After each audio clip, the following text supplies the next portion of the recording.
The sports you love, the teams you can't live without. Get a sense of urgency! This is Jake Scott and Ben Anderson on 97.5 The KSL Sports Zone. Jake and Ben, 97.5 The KSL Sports Zone. Let's talk a little Mammoth hockey. Joins us on Thursdays, of course, plays a key role in the television and radio broadcast for the Utah Mammoth. He's our buddy Nick Olczyk. What's going on, Nick? Hey, Nick.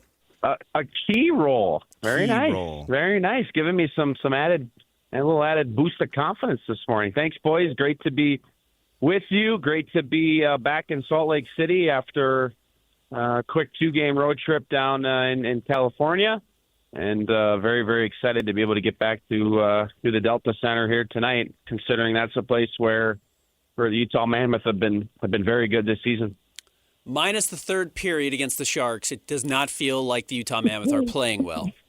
Am I wrong about that? And what have you seen that has lent to so many losses lately? It's been a tough stretch, and you guys know this in other sports, and your great listeners know this from having watched hockey and other sports.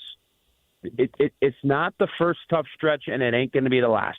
Okay, just to set the scene, just to give a little reality check. Like that's the reality of the 82-game grind, especially this year, where it's such a heavily condensed schedule because of the upcoming Olympic Games. So, with that being said, to me, it's about how you find a way to get through without allowing something to snowball to where you go through a stretch where it's 20 games long. I think this homestand is coming at a really good time, considering that, the Mammoth have struggled more on the road this year than they have at home.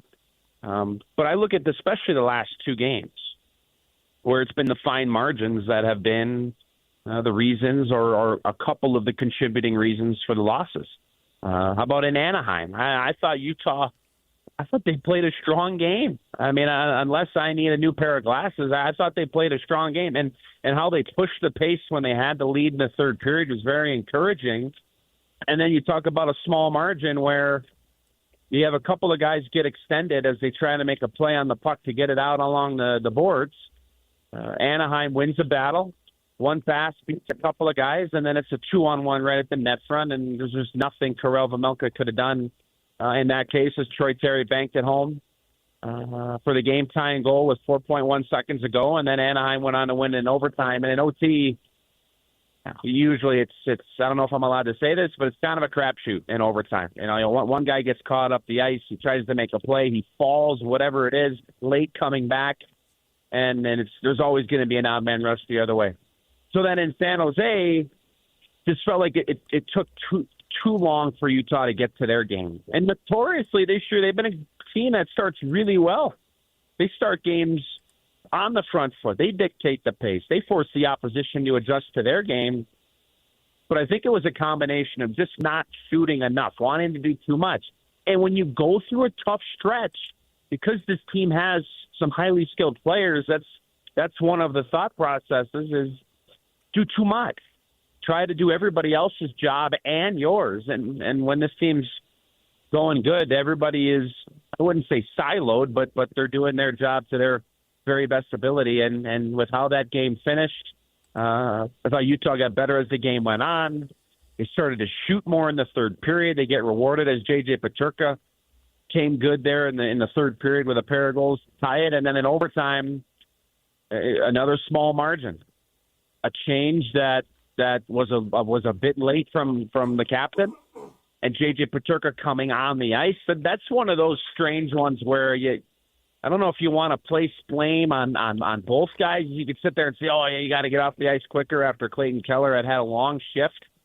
And then J.J. Peterka coming on, sometimes you'll see guys not touch that puck, because for those of our newer fans that don't know, it's going to be too many men if the player coming on the ice touches the puck before that same player coming off is still on.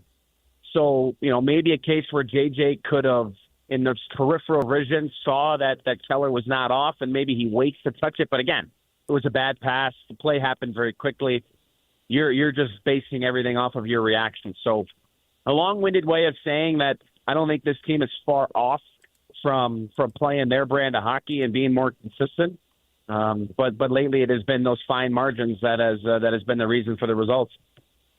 All right, Nick, I hope this question makes sense. But I grew up. I'll be the judge of that. I'll be the judge of that. All right. I grew up playing baseball, right? And if we were in a slump, or if you were in a slump, you put your hat on sideways or snorted the foul line or something stupid to get out of your slump, Ben grew up a skateboarder. God knows what they do.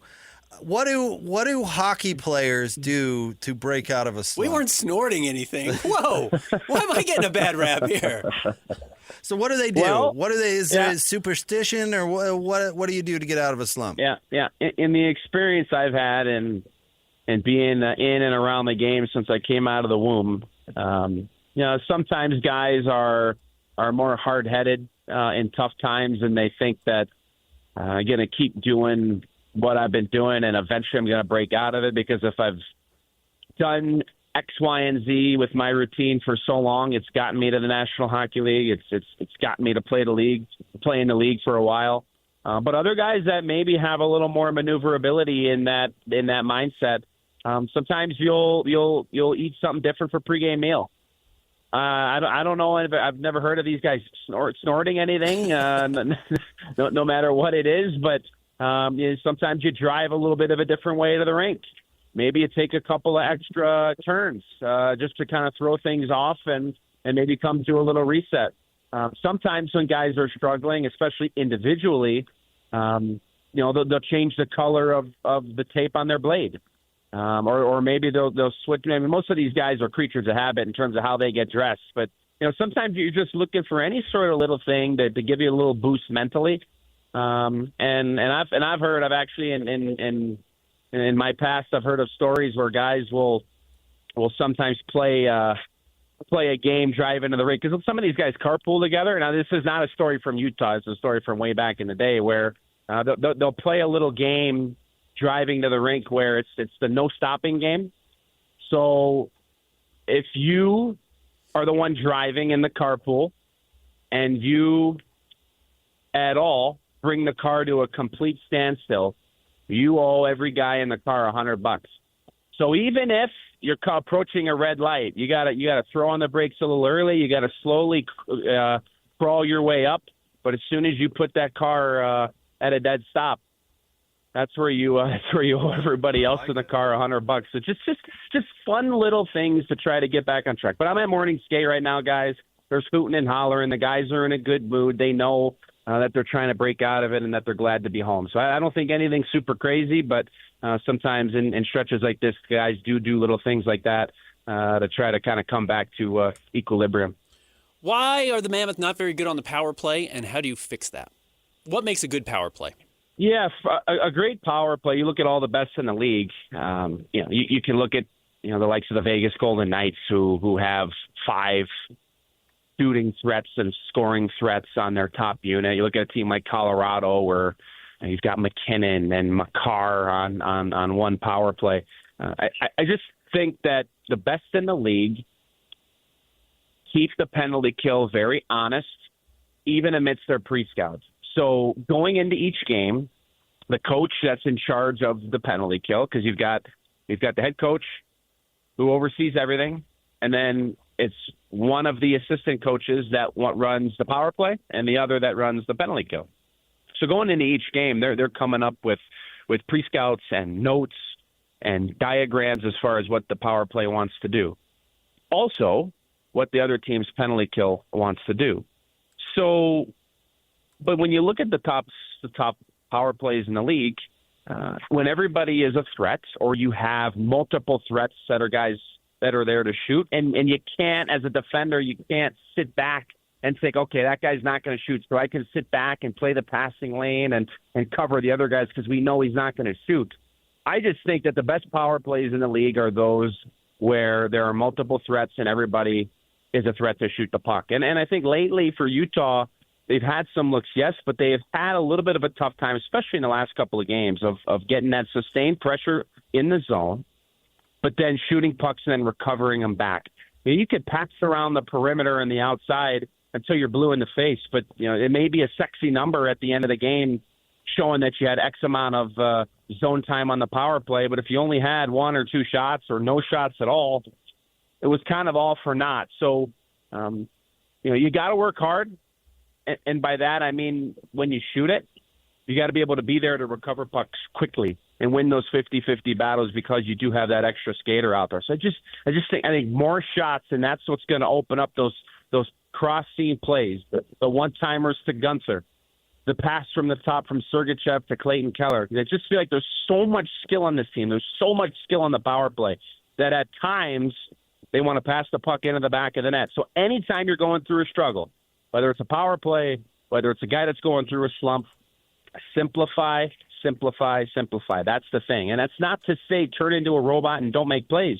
It's take what's given, and especially in terms of a power play, when you shoot the puck, you force those penalty killers to have to respect. And then when they respect, they're naturally going to sit back a little bit more, and that's what's going to open up those passing lanes. Nick, we appreciate you and all of your wisdom. Thank you for coming on with us. You guys are the best. Keep up the great work. Thanks, Nick. Back at you, Nick. That's our buddy Nick Olczyk, the Mammoth and the Golden Knights tonight. Apparently Sean Dursey back in a regular sweater at practice today. I don't know if that means he's available, but I would imagine Sean Dursey's getting closer. I'm going to be at the game on Saturday against the Rangers. All right, stay tuned. Go find Nick. We've got more. Coming up next, Jake and Ben, 97.5, the KSL Sports Zone.